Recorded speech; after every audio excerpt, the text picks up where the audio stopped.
So this is gonna be my second video for the day. Um, got an opportunity to wish my daughter a happy birthday, and I didn't fall to pieces, which was kind of nice. Um, it was nice to talk to her.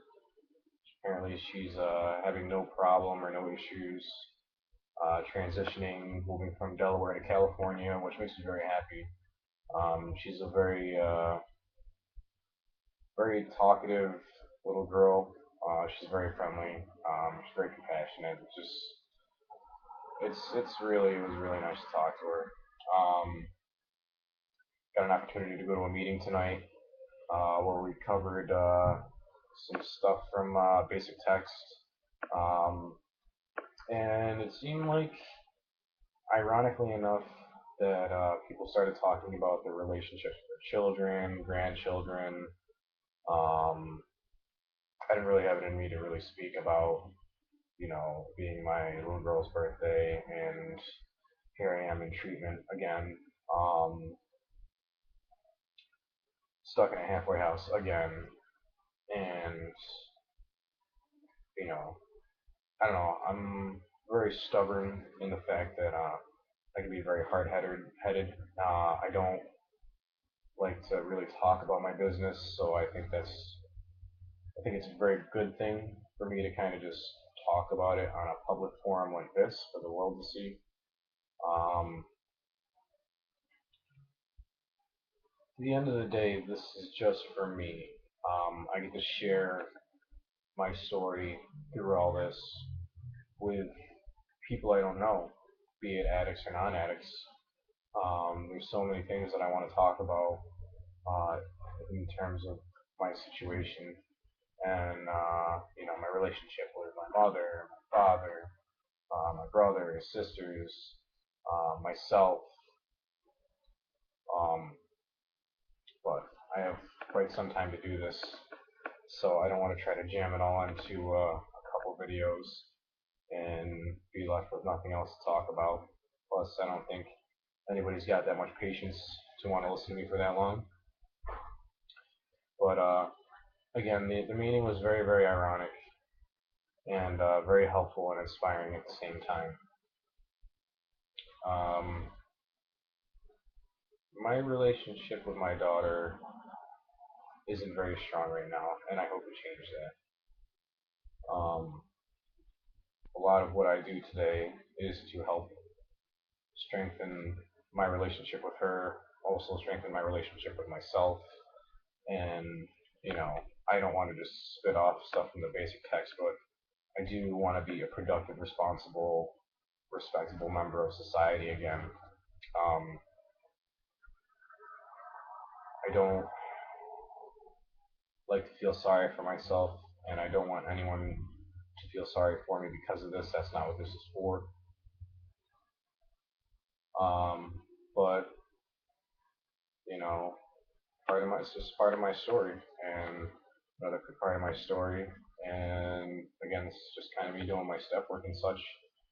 I remember early on in my addiction, Cadence is maybe 1.5, and I remember driving her to a dealer's house and leaving her in the car crying just so I could get some drugs and do them while she was still in the car crying.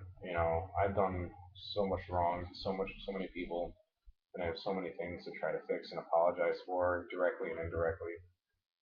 Um,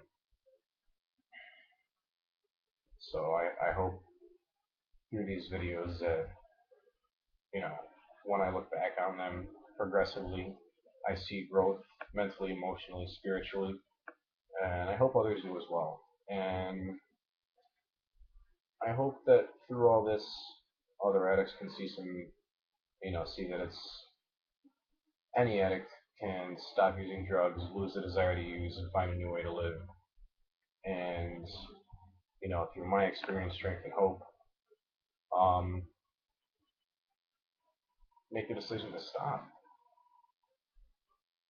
I mean, this shit's really a motherfucker. I mean, it destroyed my life.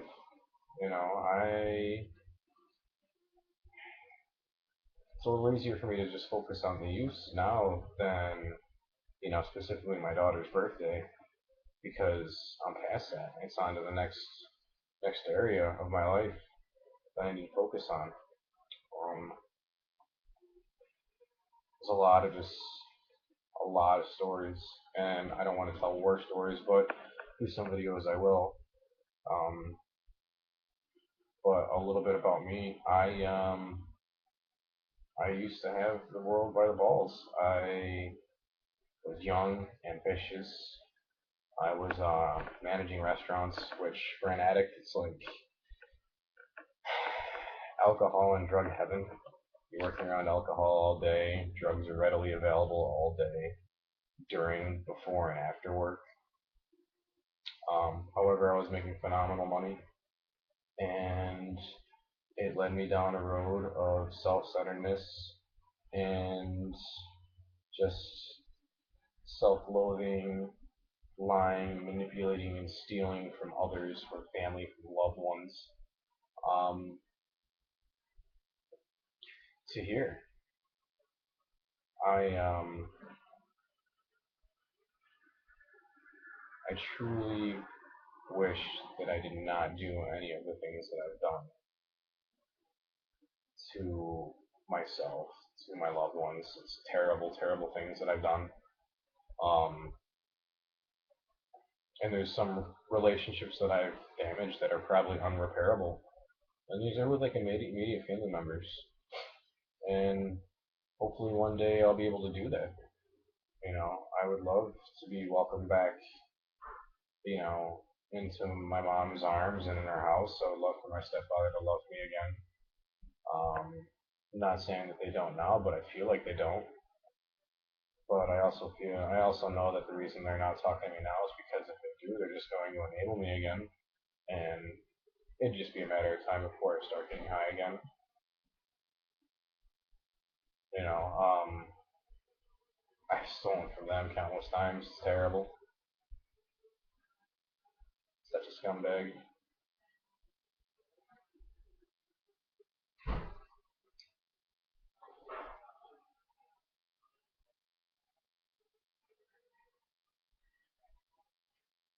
I don't know.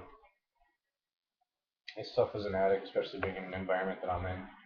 Um, we have people that are still using, that are still stuck in their old behaviors and still stuck in addictive behaviors, and you don't know who's doing what until you find out like that they got caught.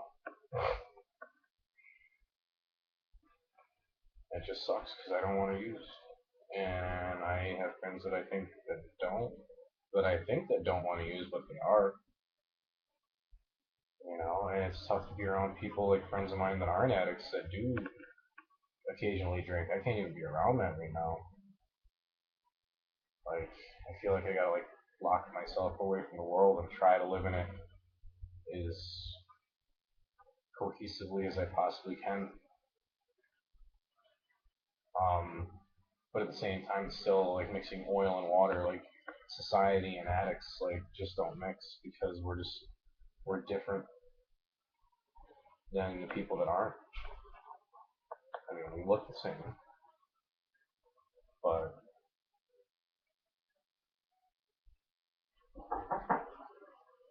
that's all I have for tonight.